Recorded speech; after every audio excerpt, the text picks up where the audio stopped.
Hello everyone. तो कैसे हैं आप सभी। उम्मीद करता हूं आप सभी एकदम बढ़िया होंगे।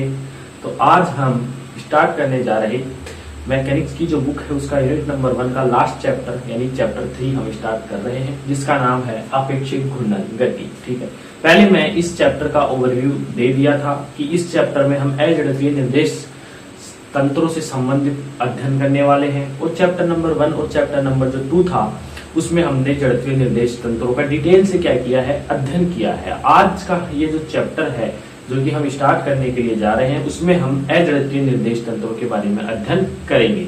इस चैप्टर से पहले चैप्टर 1 चैप्टर 2 मैंने आसान तरीके से बिल्कुल कंप्लीट करा दिए गए हैं। उनसे बेस मैंने कुछ इंपोर्टेंट न्यूमेरिकल भी बताए हैं और कुछ इंपोर्टेंट क्वेश्चन भी आपको बता दिए हैं। तो उम्मीद करता हूं आपको दोनों चैप्टर समझ में आ गए होंगे।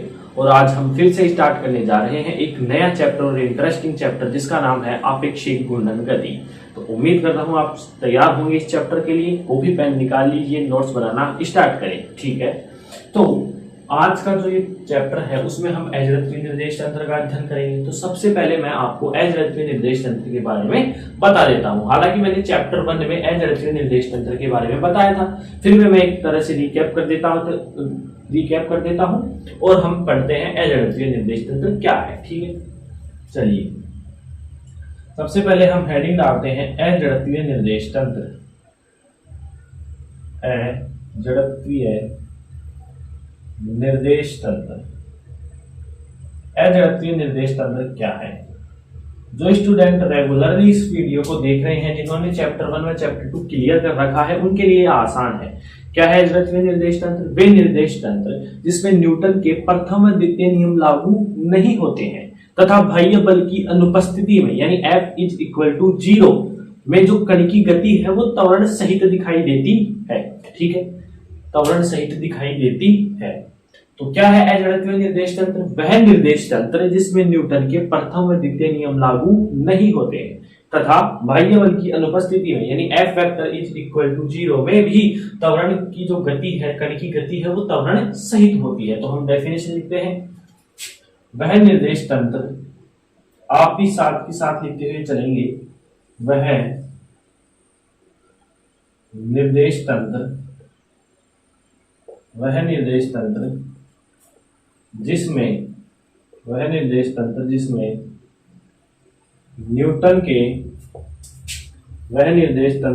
न्यूटन के प्रथम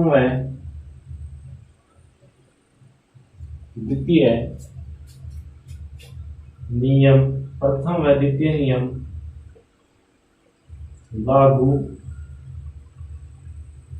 नहीं होते हैं। ठीक है, वह निर्देश तंत्र जिसमें न्यूटन के प्रथम व द्वितीय नियम लागू नहीं होते हैं तथा बाह्य बल की अनुपस्थिति में मतलब कोई बाह्य बल नहीं लग रहा है, F=0 बाह्य बल की अनुपस्थिति में कण की गति त्वरण सहित दिखाई देती है। कैसी होती है? त्वरण सहित दिखाई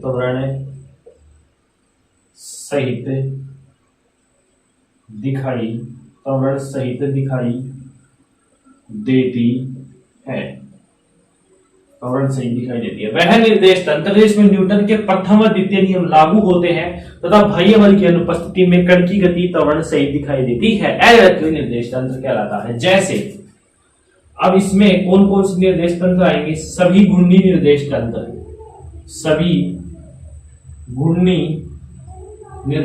मतलब जितने भी निर्देश तंत्र जो घूर्णन कर रहे हैं वो सभी निर्देश तंत्र इसमें आएंगे, सभी घूर्णी निर्देश तंत्र। और जितने भी त्वरित निर्देश तंत्र है वो भी अजड़त्वीय निर्देश तंत्र में आते हैं। और त्वरित निर्देश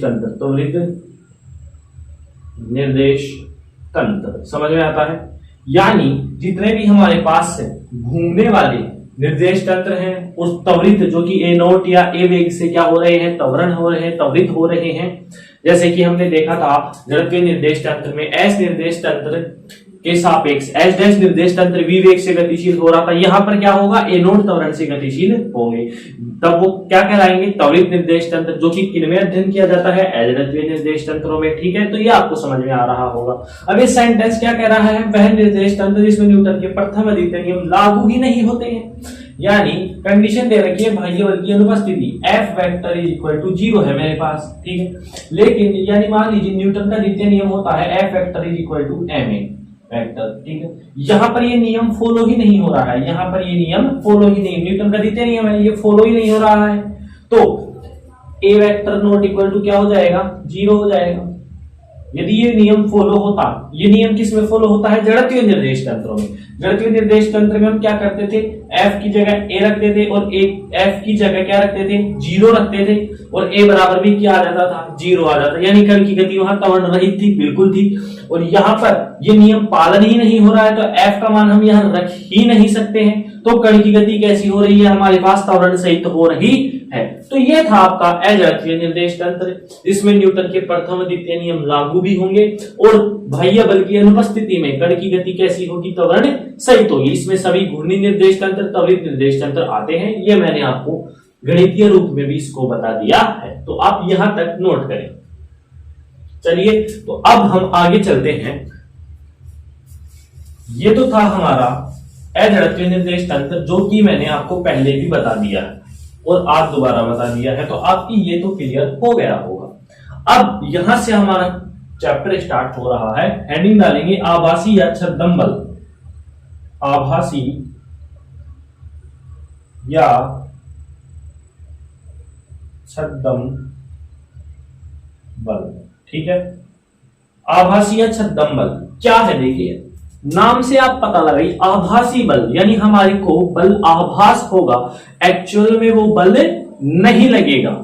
नाम क्या है, आभासी या छद्म बल। आभासी बल यानी आभास होगा, आभास जिसका होता है वो वास्तव में नहीं होता है, ये तो आपको पता है। ठीक है, अब इस बल की डेफिनेशन क्या देंगे, मैंने ओवरव्यू तो दे दिया, मतलब कि ये बल वास्तव में तो नहीं लग रहा है, आभास हो रहा है हमें, तो इस बल की हम डेफिनेशन देंगे, वे बल जो किसी कण पिंड वस्तु पर वास्तव में कार्यरत नहीं होते हैं, लेकिन त्वरित निर्देश तंत्रों की गति के कारण लगते हुए प्रतीत होते हैं, क्या कहलाते हैं, आभासी या छद्म बल। टेंशन ना ले, बिल्कुल इजी तरीके से बताएंगे। अभी तो एक स्टेटमेंट भी तो आया, उसको लिखेंगे, फिर एग्जाम्पल के थ्रू आपको समझाएंगे। क्या कहा मैंने, ये जो बल है वास्तव में नहीं लगता है, ये आभास होता है हमें, एक्चुअल में ये बल नहीं लग रहा है, इसीलिए इसकी डेफिनेशन दी गई है कि ऐसा बल जो किसी कण पिंड वस्तु आदि पर वास्तव में कार्यरत नहीं है, लेकिन त्वरित निर्देश तंत्र, कुछ ऐसे निर्देश तंत्र है जिनके कारण यह लगता हुआ प्रतीत होता है, क्या कहलाता है, आभासी या छद्म बल। तो हम इसकी डेफिनेशन लिखते हैं। डेफिनेशन में क्या है, ऐसा बल जो किसी कण पर, ऐसा बल जो किसी कण पर वास्तव में कार्य नहीं करता है, वास्तव में कार्य, या इससे बढ़िया शब्द है वास्तव में कार्यरत नहीं होता है, वास्तव में, ये और भी बेटर रहेगा। ऐसा बल जो किसी कण पर वास्तव में कार्यरत नहीं होता है, परंतु त्वरित निर्देश तंत्र की, त्वरित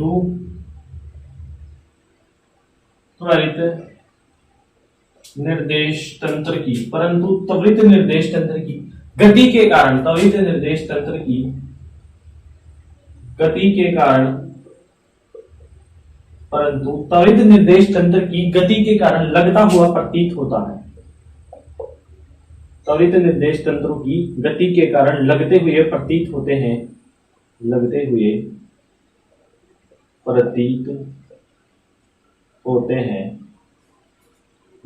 प्रतीत होते हैं, क्या कहलाते हैं, आभासी या छद्म बल कहलाते हैं, आभासी या छद्म बल कहलाते हैं, आभासी या छद्म बल कहलाते हैं। तो ये थी इसकी डेफिनेशन, ऐसा बल जो किसी कण पर वास्तव में कार्यरत नहीं है लेकिन त्वरित निर्देश तंत्र, कुछ ऐसे निर्देश तंत्र है वो त्वरित है। अब देखिए ना कि जड़त्वीय अजड़त्वीय निर्देश तंत्र है ये, तो इसमें त्वरण की ही बात होगी, वेग की बात होगी ही नहीं। तो त्वरित निर्देश तंत्र की गति के कारण लगता हुआ प्रतीत होता है। आभासीय छद्मबल कहलाता है, एग्जाम में सीधा सा आता है आभासीय छद्मबल किसे कहते हैं, इसके उदाहरण दीजिए। तो ये तो थी परिभाषा, अब मैं इसको समझाता हूं पूरी परिभाषा को। देखिए माना यहां ये है, समझा रहा हूं मैं आपको बिल्कुल जो मैंने लिखा है वो। माना एस निर्देश तंत्र में, माना एस निर्देश तंत्र में, यह अजड़त्वीय निर्देश तंत्र है।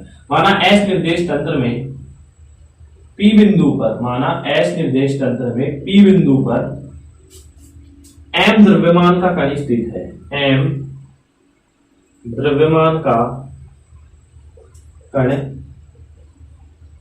स्थित है। ठीक है, ये रही पहली बात। एस निर्देश तंत्र में कोई बिंदु P है, उस पर एम द्रव्यमान का कण क्या है, स्थित है। एस डैश निर्देश तंत्र में किस समय पर, T समय पर, T समय पर एस डैश निर्देश तंत्र, एस निर्देश तंत्र के सापेक्ष, एस निर्देश तंत्र के सापेक्ष ए नोट त्वरण से, कौन से, यहां त्वरण आएगा, मैं फिर से बता रहा हूं, अजड़त्वीय निर्देश तंत्रों का हम अध्ययन कर रहे हैं जिसमें आता है त्वरण। ठीक है, क्योंकि कण की गति कैसी होती है, त्वरण से ही होती है। तो एस निर्देश तंत्र के सापेक्ष ए नोट त्वरण से गतिशील है, ए नोट त्वरण से गतिशील है। कण पर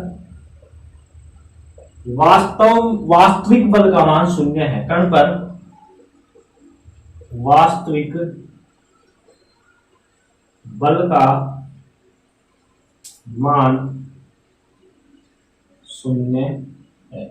ठीक है, मैं क्या लिख रहा हूं, एक एस निर्देश तंत्र में है जिसपे पी बिंदु पर एम द्रव्यमान का क्या है, कोई कण स्थित है। ठीक है, एस डैश निर्देश तंत्र टी समय पर एस निर्देश तंत्र के सापेक्ष ए नोट त्वरण से क्या है, गतिशील है।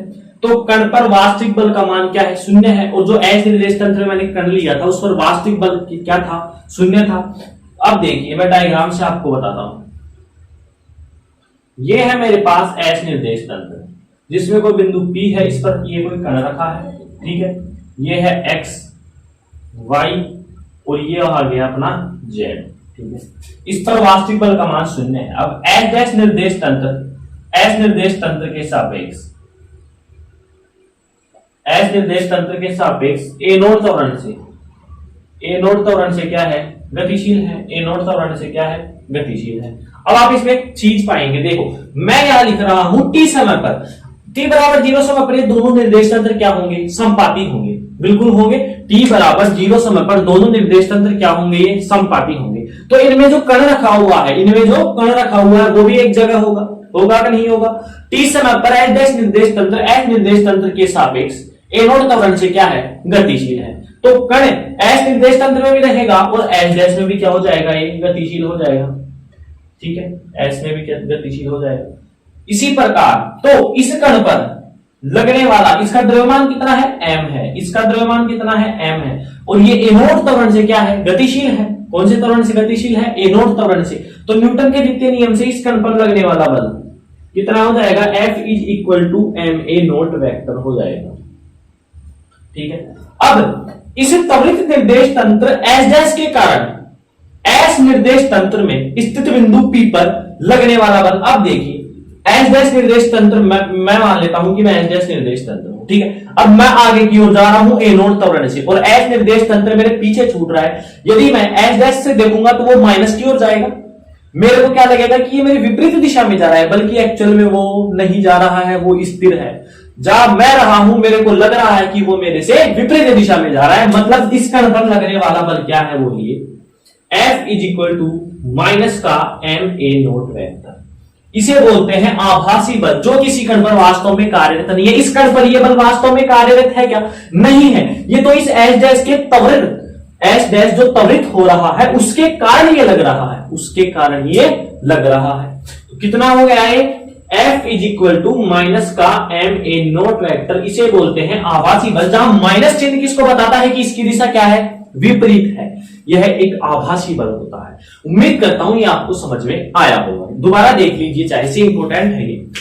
मैंने डेफिनेशन दी, ऐसा बल जो किसी कण पर वास्तव में कार्यरत नहीं है, लेकिन त्वरित निर्देश तंत्र के कारण किसी कण पर लगते हुए क्या होते हैं, ये प्रतीत होते हैं, आभासी बल कहलाते हैं। अब मैंने दो निर्देश तंत्र लिए, एस व एल।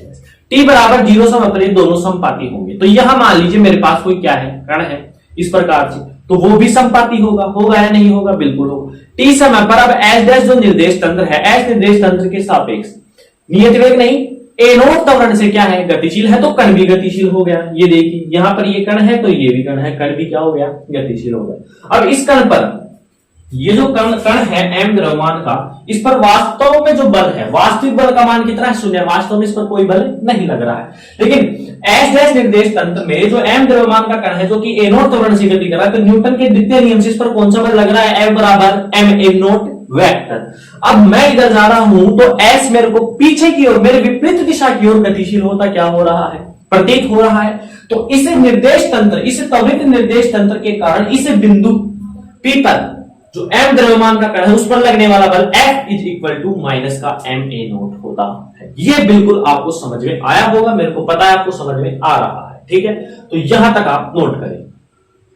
चलिए अब कुछ एग्जांपल लेते हैं जिससे ये जो पूरा टॉपिक है आभासी या छद्म बल, वो आपके क्या हो जाएगा, क्लियर हो जाएगा, ठीक है। तो मैं इसको रफ कर देता हूं। तो ये थी परिभाषा और इसको मैंने त्वरित निर्देश तंत्र से भी समझा दिया है। बिल्कुल बेस्ट तरीके से मैं समझाने का प्रयास कर रहा हूं। फिर भी आपके कोई कमी रहती है तो कमेंट बॉक्स में जरूर कमेंट करें। अब आभासी बल के कुछ उदाहरण देखिए। सबसे आभासी बलों के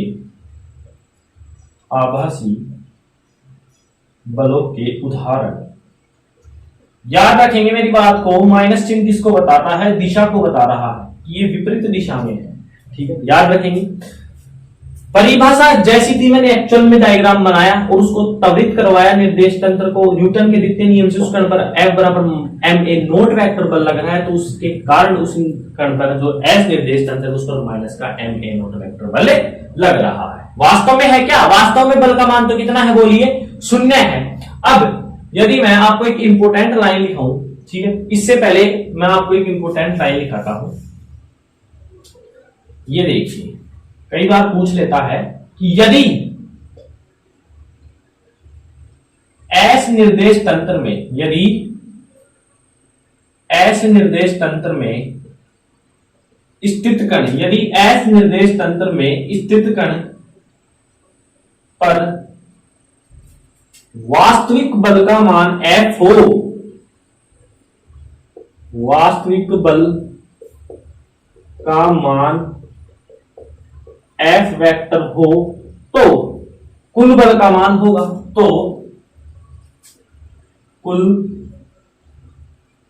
बल का मान होगा। तो स्टूडेंट्स कुल बल का मान होगा, जिसको मैं F डैश वेक्टर से लगा रहा हूं, F वेक्टर प्लस का F नोट वेक्टर। ये जहन में रख लेंगे। जहां F vector is equal to है वास्तविक बल जो उस कण पर लग रहा है। अब उस कण के सापेक्ष कोई त्वरित निर्देश तंत्र तो होगा, जिसके कारण क्या लगेगा, आभासी बल लगेगा। उसका मान कितना है, F nought vector. F nought vector क्या है, यहां पर आभासी बल क्या है, आभासी बल। तो ये आप याद रखेंगे कि यदि उस कण पर, लास्ट वाले डायग्राम में देख लीजिए, यदि उस कण पर मैं भाई वास्तविक बल भी F लगा दूं तो उस पर कितना हो जाएगा, F प्लस F नोट। आभासी तो लग ही रहा है त्वरित निर्देश तंत्र के कारण, ठीक है। तो आप इसको भी नोट करें। चलिए, तो अब हम आभासी बलों के कुछ उदाहरण देखते हैं, जिससे आपको ये टॉपिक बिल्कुल क्लियर हो जाएगा। देखिए, हेडिंग डालेंगे आभासी बलों के उदाहरण। आभासी बलों के उदाहरण। सबसे पहला उदाहरण लिखेंगे, जब इसमें क्या है, हम लिफ्ट वाले उदाहरण लेते हैं, जिसको आप बेटर तरीके से समझेंगे। लिफ्ट वाले उदाहरण, लिफ्ट में आप कभी बैठे होंगे, जब आप कभी मॉल में जाते हैं या शहरों में जाएंगे तो ऊंची ऊंची बिल्डिंगें, इमारतें होती हैं, वहां लिफ्ट चलती है, ठीक है। तो लिफ्ट वाला सिस्टम मैं आपको समझा रहा हूं। जब लिफ्ट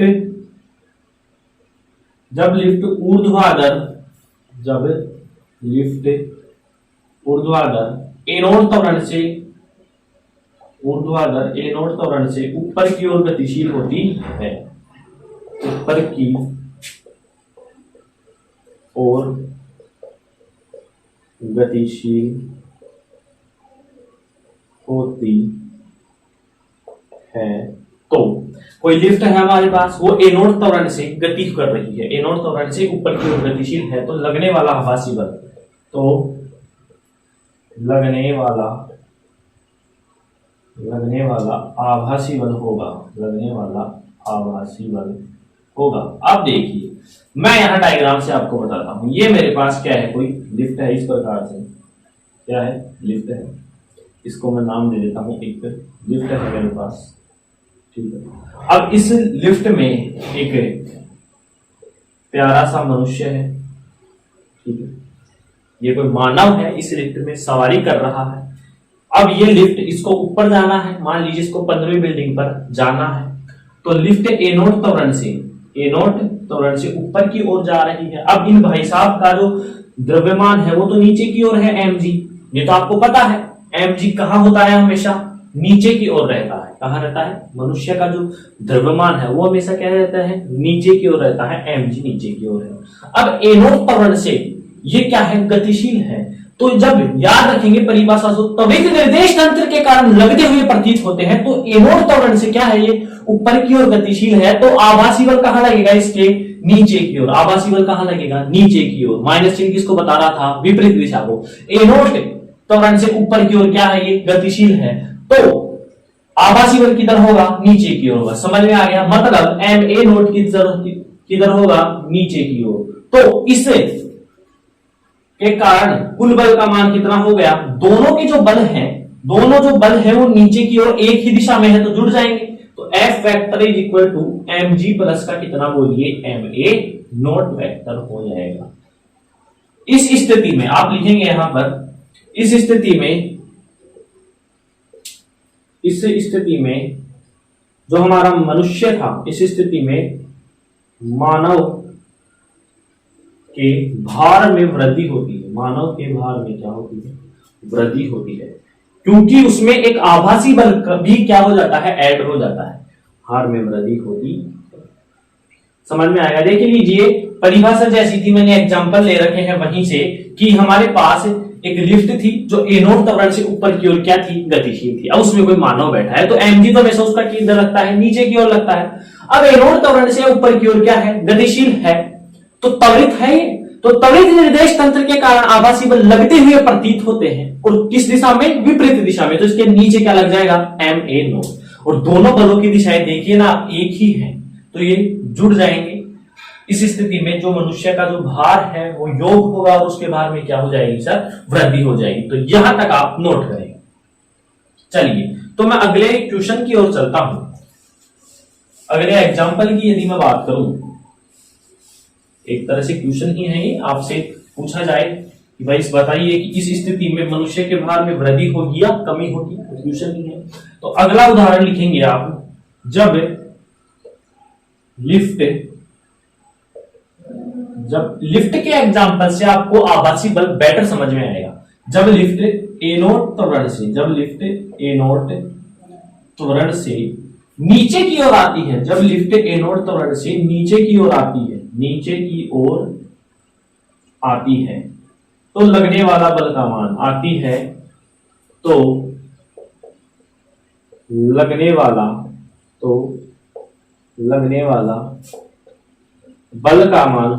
लगने वाला बल का मान होगा। देखिए, लगने वाला बल का मान होगा जब लिफ्ट एनोड त्वरण से नीचे की ओर आएगी। वही डायग्राम बनाते हैं। ये हमारे पास क्या है, कोई लिफ्ट है, यहां पर वही ब्यूटीफुल सा एक मानव है हमारे पास, उसका mg तो हमेशा किधर लगेगा, नीचे की ओर लगेगा। अब हमारे पास जो लिफ्ट है वो एनोड त्वरण से नीचे की ओर गतिशील है, एनोड त्वरण से नीचे की ओर त्वरित है, तो इसके कारण जो बल लगेगा वो किधर लगेगा, ऊपर की ओर, विपरीत डायरेक्शन, विपरीत दिशा में, अपोजिट डायरेक्शन, किधर, इधर। कितना लगेगा, वो भी एम ए नोट वेक्टर। हम नहीं लिख रहे हैं ये, हमने तो परिभाषा पढ़ी है और उसको समझा है, उसके कॉन्सेप्ट लगा रहे हैं अपने मन से, नहीं लिख रहे हैं। परिभाषा क्या कहती थी कि इस मानव पर वास्तव में तो कोई बल कार्य नहीं कर रहा है, इसका तो खुद का बल है mg, वास्तव में तो कोई बल कार्य नहीं कर रहा है, लेकिन कि ये जो जिस में बैठा है वो त्वरित हो रहा है, जिसके कारण इस पर बल लगता हुआ प्रतीत हो रहा है और वो इसके विपरीत दिशा में लगता है। ये डेफिनेशन थी हमारी। तो ए नोट है तो एम ए नोट जो वेक्टर है वो विपरीत दिशा में लगेगा, तो तब इसका जो बल है तो वो कितना होगा कुल, देखिए एम जी नीचे की ओर, एम ए नोट ऊपर की ओर, विपरीत दिशा में, तो इस बार क्या हो जाएगा, घटाव हो जाएगा, एम जी माइनस का एम ए नोट वेक्टर। तो ये आ गया हमारे पास बल। इस स्थिति में, इस स्थिति में मानव के भार में कमी होती है, क्योंकि देख लीजिए घट रहा है ना, उसके भार में से कुछ घट रहा है, मानव के भार में कमी महसूस होती है, मानव के भार में कमी महसूस होती है। ठीक है, मानव के भार में क्या कमी महसूस होती है, ठीक है, होगी। जब आप कभी लिफ्ट में बैठे हैं, जिनको तो पता होगा कि नीचे की ओर आती है, तो एक्चुअल में हमें लगने लगता है कि हमारे वेट में क्या हो रहा है, कमी हो रहा है, और जो नहीं बैठे हैं वो बैठेंगे तब पता चल जाएगा कि ये वास्तव में सही था। फिजिक्स कभी गलत ही नहीं हो सकती है, केमिस्ट्री तो फिर भी अपवादों से भरी है। जो भी फट रहे हैं, कोई भी साइंटिस्ट आया उसने अपनी रिएक्शन का नाम दे दिया, कंफ्यूजन ही कंफ्यूजन, सॉल्यूशन कुछ है नहीं। ठीक है, लाल में नीला डाल के पीला निकाल लेते हैं, ये है केमिस्ट्री। लेकिन फिजिक्स का जो स्टेटमेंट लिख गया है बुक में वो एक्चुअल में है ही, उसको कोई चैलेंज करने वाला अभी तक पैदा नहीं हुआ है। समझ में आया? तो ये था स्टेटमेंट जिसको हमने फॉलो करते हुए 2 एग्जाम्पल पढ़ लिए हैं आभासी बलों के, तो ये भी आप उतारिए। चलिए, तो अब हम तीसरे एग्जाम्पल की ओर चलते हैं। उम्मीद करता हूं कि 3 एग्जाम्पल कराने के बाद ये जो आभासी बल का टॉपिक है वो समझ में आ गया होगा कि ये वास्तव में कोई बल नहीं है, ये तो कोई निर्देश तंत्र त्वरित हो रहा है, तो जिसके कारण ये लगता हुआ प्रतीत हो रहा है। जैसे कि लिफ्ट में भी हमने देख लिया, ऊपर की ओर त्वरित थी तो नीचे की ओर लग रहा था, नीचे की ओर त्वरित थी तो ऊपर की ओर लग रहा था। तीसरी कंडीशन देखिए, यदि लिफ्ट स्वतंत्रता पूर्वक नीचे की ओर त्वरित हो,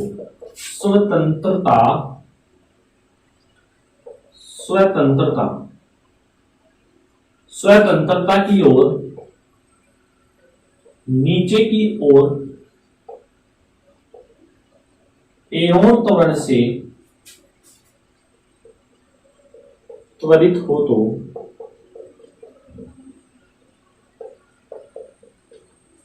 एनोड त्वरण से त्वरित हो तो लगने वाला बल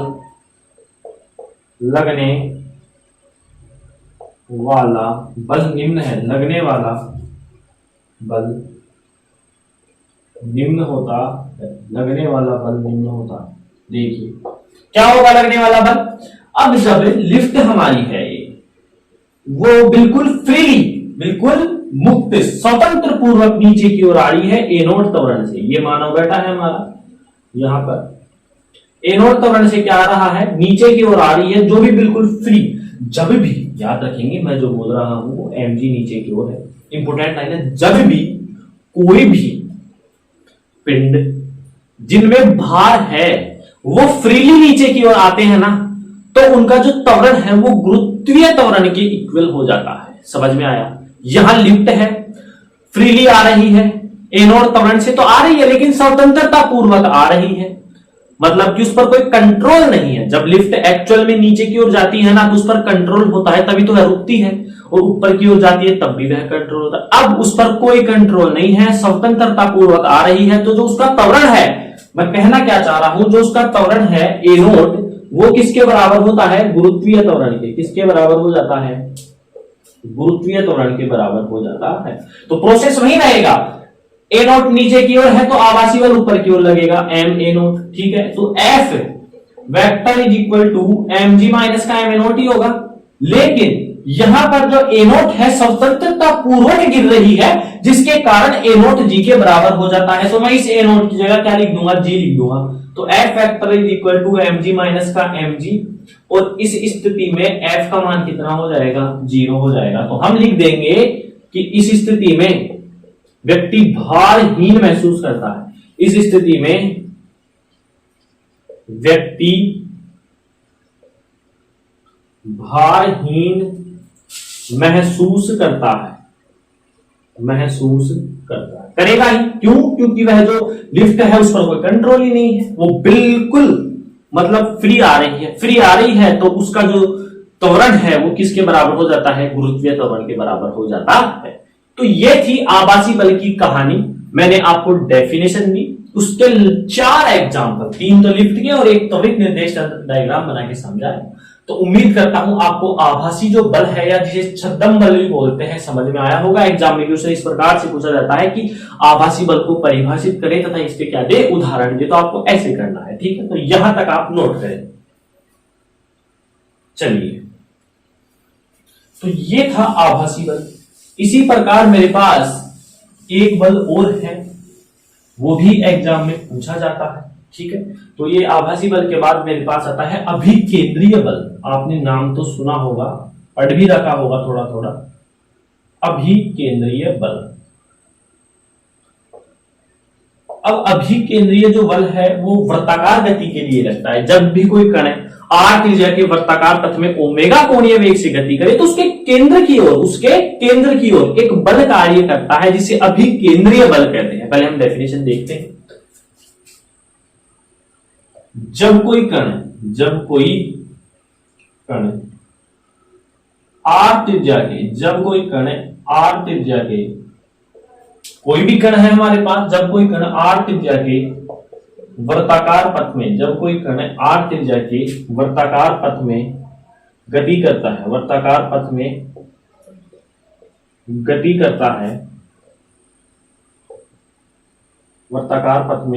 ओमेगा कोणीय वेग से, वर्ताकार पथ में ओमेगा कोणीय वेग से गति करता है। जब कोई कण आर त्रिज्या के वर्ताकार पथ में ओमेगा कोणीय वेग से गति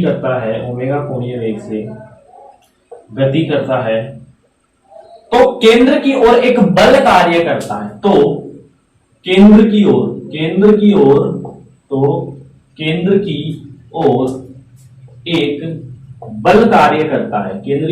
एक बल कार्य करता है, ठीक है। इस बल को क्या बोल रहे हैं, जो केंद्र की ओर कार्यरत है, इसे बोल रहे हैं अभिकेंद्रीय बल, जिसे अभिकेंद्रीय बल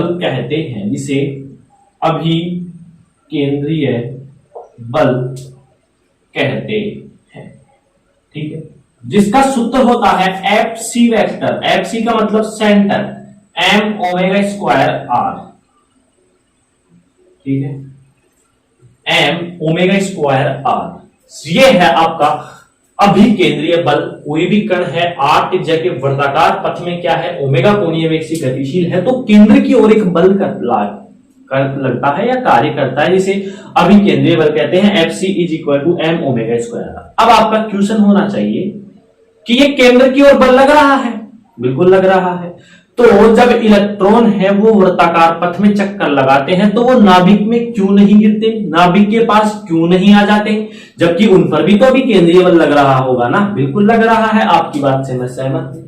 लेकिन अब देखिए ना आप, ये भी क्या हो रहा है, एक घूर्णी निर्देश तंत्र है, घूम रहे हैं कण आर त्रिज्या के वर्ताकार पथ में। तो कैसा हुआ घूर्णी निर्देश तंत्र, मतलब इसमें भी कुछ ना कुछ त्वरित निर्देश तंत्र वाला रिलेशन है, और कुछ ना कुछ इसके विपरीत दिशा में कुछ बल लगेगा, आभासी बल, जो इसको संतुलित कर रहा है, उसे कहते हैं अपकेंद्रीय बल।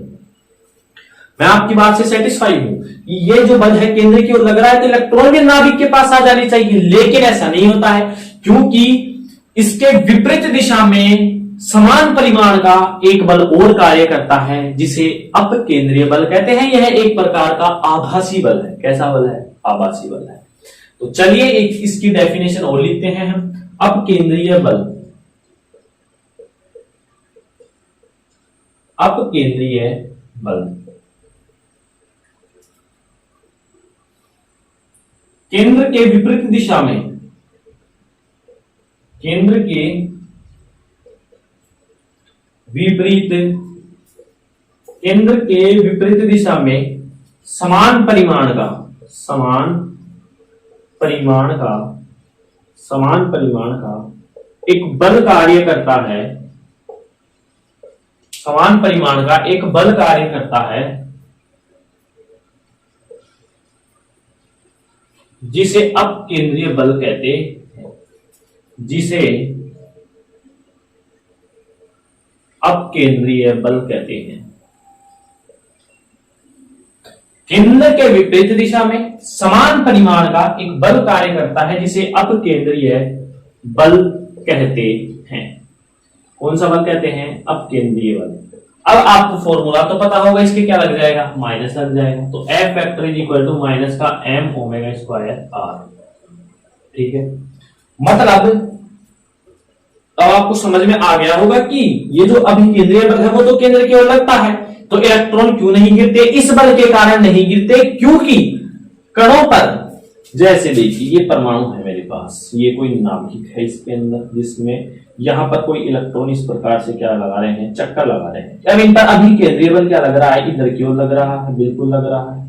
ठीक है, अब अभिकेंद्रीय बल लग रहा है तो सारे इलेक्ट्रॉन नाभिक के पास आ जाने चाहिए, लेकिन ऐसा नहीं होता है, क्योंकि इसके विपरीत दिशा में, इसके विपरीत डायरेक्शन में केंद्र से दूर एक बल लगता है जिसे अपकेंद्रीय बल कहते हैं, जिसका परिमाण समान होता है, दिशा क्या होती है? विपरीत। इसके कारण ये संतुलित रहता है। मान लीजिए मेरे को कोई दो व्यक्ति खींच रहे हैं, दोनों के बल बराबर है, तो मैं जाऊंगा क्या? किधर? नहीं जाऊंगा, संतुलित रहूंगा। इसी प्रकार इलेक्ट्रॉन को दोनों बल आपस में क्या कर रहे हैं? खींच रहे हैं। तो इसीलिए ये अपनी कक्षाओं में लगातार चक्कर लगाता रहता है, दोनों बल परिमाण में बराबर होते हैं और दिशा क्या होती है? विपरीत होती है। तो ये था अभिकेंद्रीय बल और अपकेंद्रीय बल। ये आपको समझ में आ गया होगा, तो यहां तक आप नोट करें। चलिए, तो ये तो थे कुछ बेसिक से बल जो एग्जाम में पूछ लिए जाते हैं 1.5 नंबर का क्वेश्चंस में, कि आभासी बल बताइए और आभासी बलों के उदाहरण भी दीजिए, अभिकेंद्रीय बल व अपकेंद्रीय बल क्या है। ठीक है, तो इस प्रकार से हम आंसर देंगे।